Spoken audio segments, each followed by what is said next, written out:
Buenos días, ya me conocen, soy María Alejandrina Bocanera, docente, investigadora y también escritora. Hoy quiero hablar por el 24 de marzo de 2025,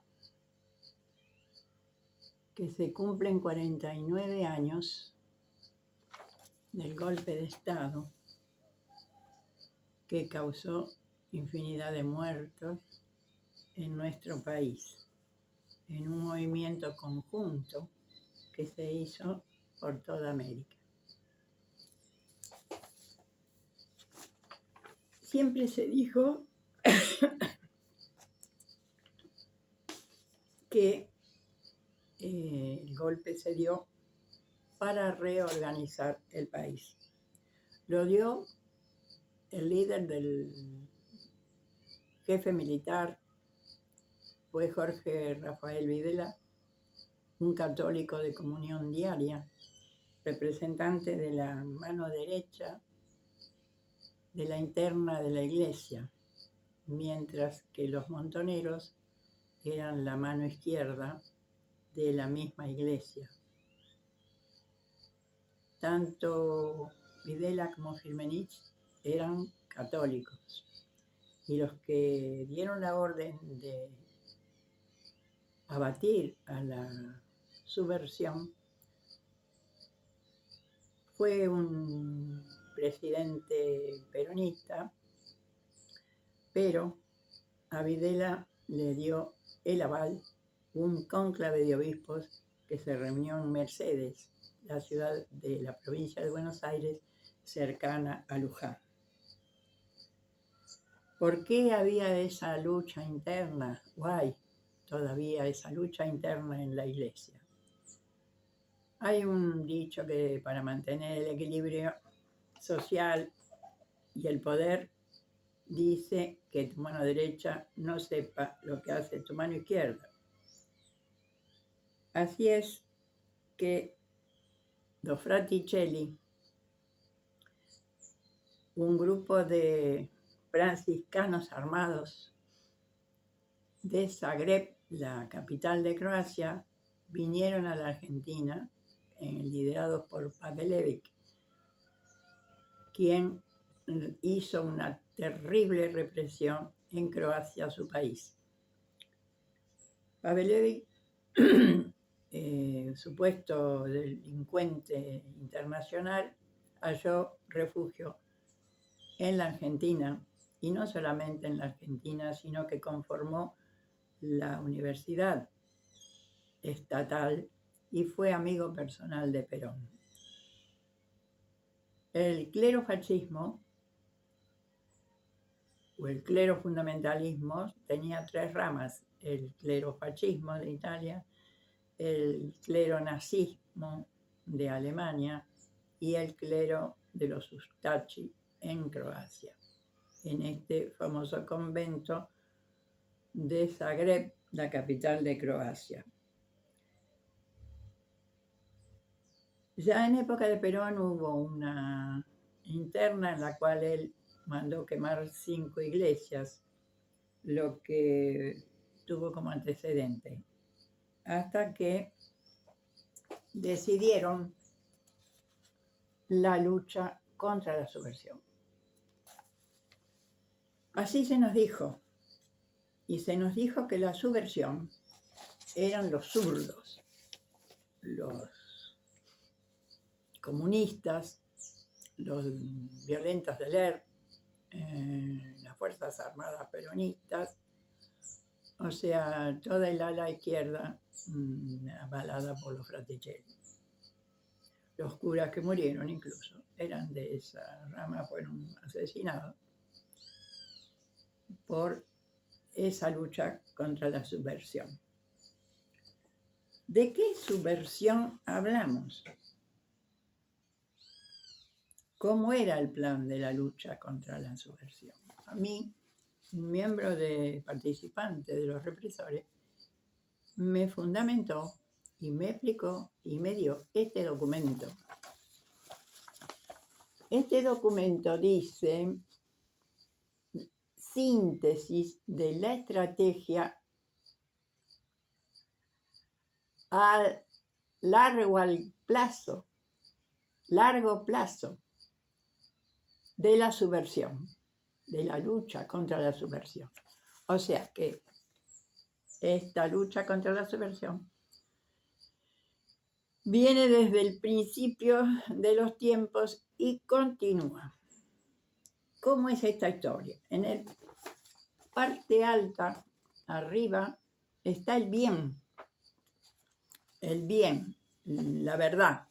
Y abajo está el mal, que es la subversión, y la cual hay que combatir. O sea, nada que ver con lo que se nos dijo. ¿Dónde se origina este bien? En la Biblia. La Biblia es el bien, el Antiguo y el Nuevo Testamento,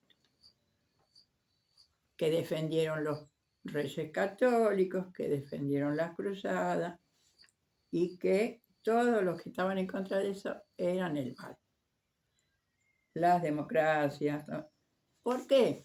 Porque acá abajo hay unos cuadritos, unos redondelitos, donde se expresan las herejías, vamos a decir, que son las distintas formas de gobierno. Cuando los civiles pretenden tomar el gobierno y quitárselo a los clérigos que representan ese bien, ya sea de la religión que sea, que se unen todos. Bueno, pero esto va a continuar. O sea que si nos remontamos a la Biblia como fuente de esta historia, tenemos dos caras. El Antiguo Testamento, que son todos libros judíos, la Torá, el Talmud, todos judíos, donde impera Jehová, Yahvé. Yahvé es un dios sanguinario con leyes contra natura, sangriento y guerrero. Es el dios de los ejércitos.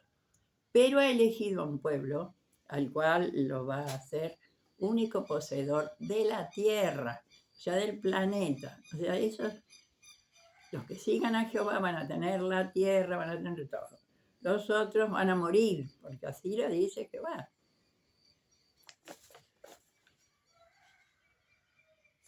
Entonces, ¿cómo sigue esto de la subversión?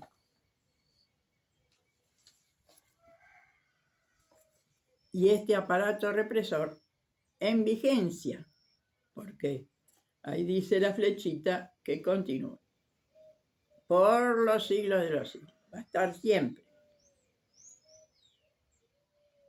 Una cosa terrorífica que pasó hace poco fue lo de Paloma y Josué.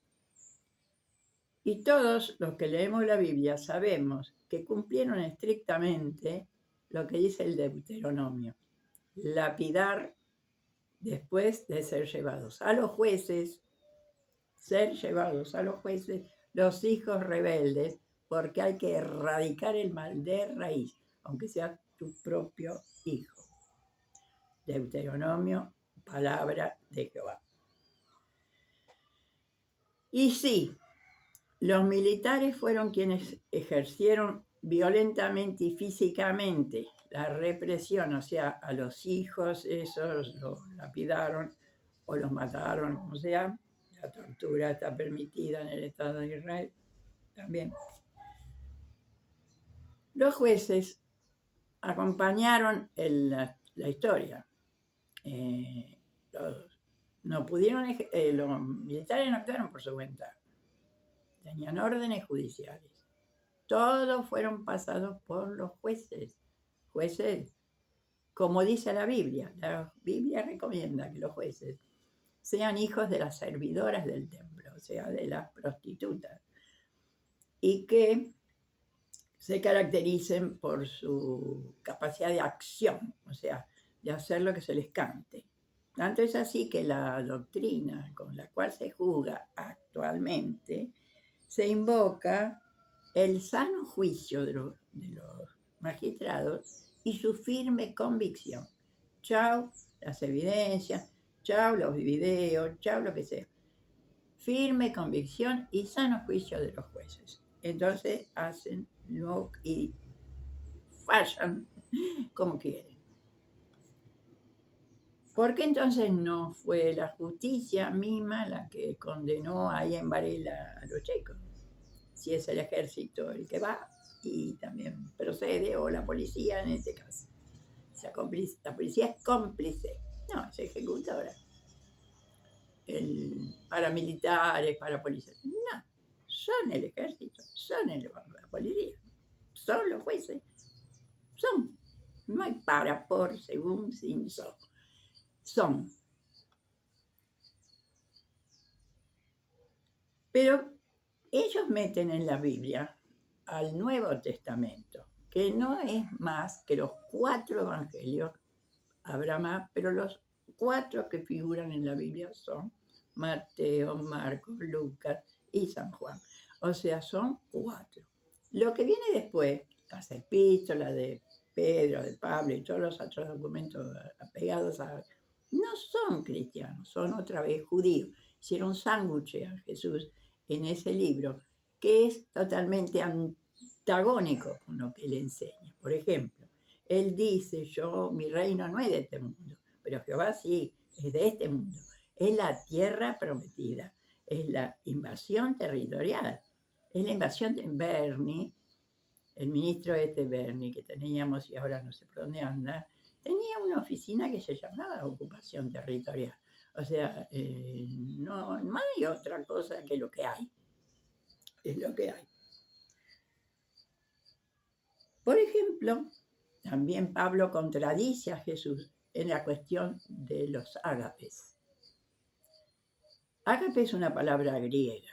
Jesús jamás la usó porque no sabía griego, pero Pablo sí. Era romano, judío romano, y sabía griego, o la costumbre romana. El ágape, para los griegos, es un sentimiento de amor superior, desinteresado, sin sexo, como dice Catremón, sin besos y sin sexo. Todo lo contrario hace este señor Pablo, San Pablo.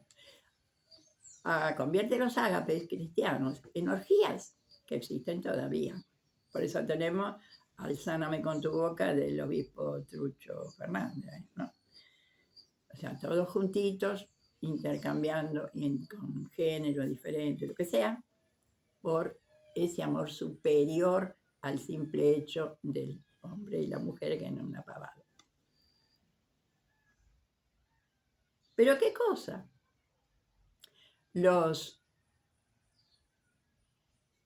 teólogos actuales, he discutido inclusive con ellos, dicen que el divorcio no debe existir, pero ellos casan a la fuerza. Entonces, si hacen un matrimonio por conveniencia o forzando lo que naturalmente no es, después dicen que eso es lo decidido por Dios, en realidad decidido por ellos, y que no se debe separar. Por eso, el divorcio existe por eso, en parte. Y lo que dice Jesús, ¿qué dice Jesús? Jesús dice, lo que Dios ha unido, no lo separe el hombre. No lo que unieron los hombres, que no lo separen los hombres, lo que Dios ha unido. Dios como une con la naturaleza. Y para eso están los neurotransmisores que Dios nos dio. Pero bueno, eso es otra historia, es nada más que un ejemplo para ver cómo se ha ido tergiversando en el tiempo las palabras y el sentido de las palabras. El ágape, por ejemplo, para hacer un chiste de mal gusto, porque estamos en un momento de tristeza, el ágape derivó entonces del concepto ese de altruismo a las orgías, porque de alguna manera era algo generoso, ¿no? Todo el mundo tenía sexo con todo el mundo, era altruista y desinteresado, generoso. Es un sexo para compartir sexo. Pero compartir sexo no es compartir comida o compartir. Y después se convirtió en trueque. Yo te doy, vos me das el ágape, ¿no? Yo llevo comida, vos me das una casa. Ya fue a la criminalidad acercándose.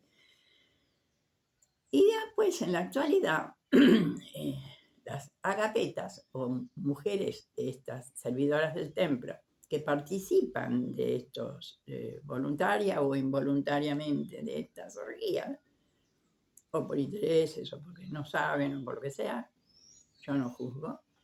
Como dijo Jesús, le dijo a la adúltera, vete y no peques más. No le dijo ponete a seguir con el puterío, armar un sindicato, no, le dijo vete y no peques más. Y cuando le preguntaron sobre el sexo, volvió a decir, van a ser iguales, van a ser hombre y mujer, como ángeles, en el reino de Dios, dice, van a ser iguales. No va a haber toda esa historia del sexo, de la categoría de 3 esposas, 2 esposas, 5 esposas. Va a ser lo que Dios ha unido y no separe el hombre. Todo natural.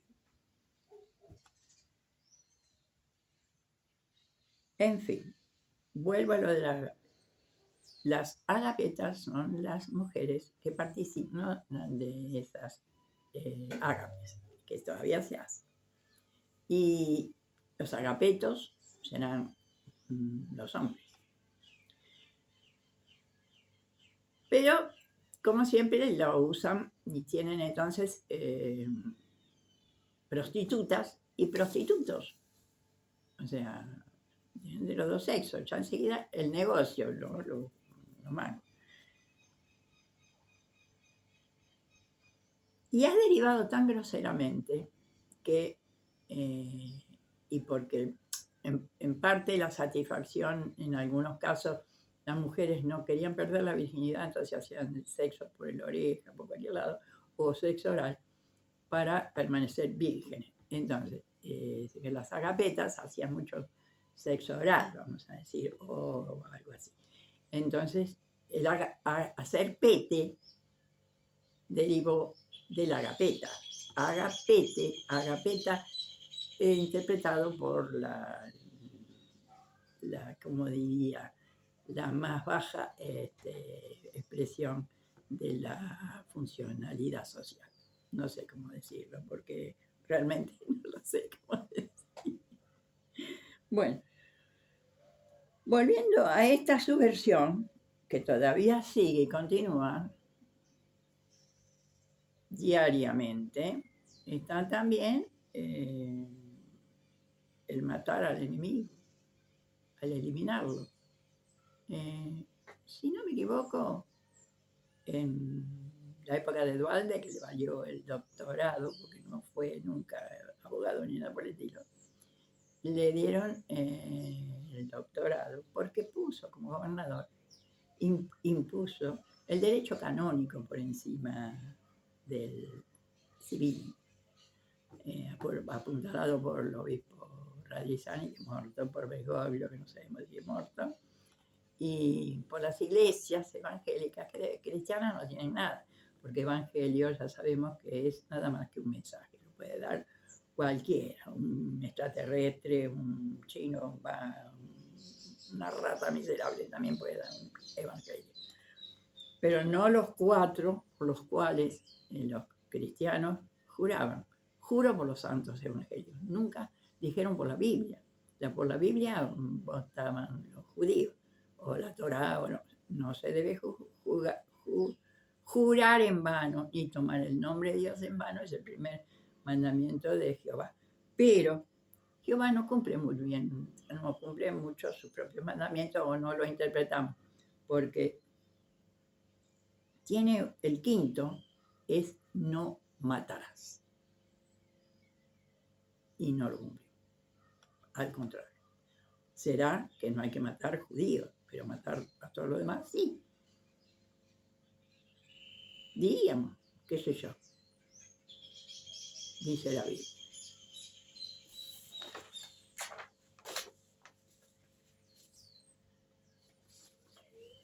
Le voy a decir algo más y me voy. Estos son los libros que yo escribí investigando lo que estoy diciendo. Este es el rey de Italia, el último rey de Italia, cristiano, murió en la Argentina. Es más, se habían unido la parte cristiana italiana con la ortodoxa. Su mujer era de la iglesia ortodoxa griega. O sea, eran los cristianos, fueron vencidos por los judíos. Y el segundo libro, donde demuestro que todos aquellos que vinimos a parar acá a la Argentina como desecho, estamos siendo perseguidos. Somos presos clandestinos, figuramos en listas negras, nos tienen marcados en computadora para seguir la represión. Y somos el enemigo. To be continued. Se anuncia, pues, se anuncia. ¿Qué se anuncia? Estamos en el Apocalipsis. Ya ha empezado, se ha empezado a desvelar las mentiras y ha empezado a aparecer la verdad. ¿Y qué sigue? Palabra griega, Apocalipsis. El Armagedón, la guerra, no sé qué clase de guerra, en lucha entre el bien y el mal.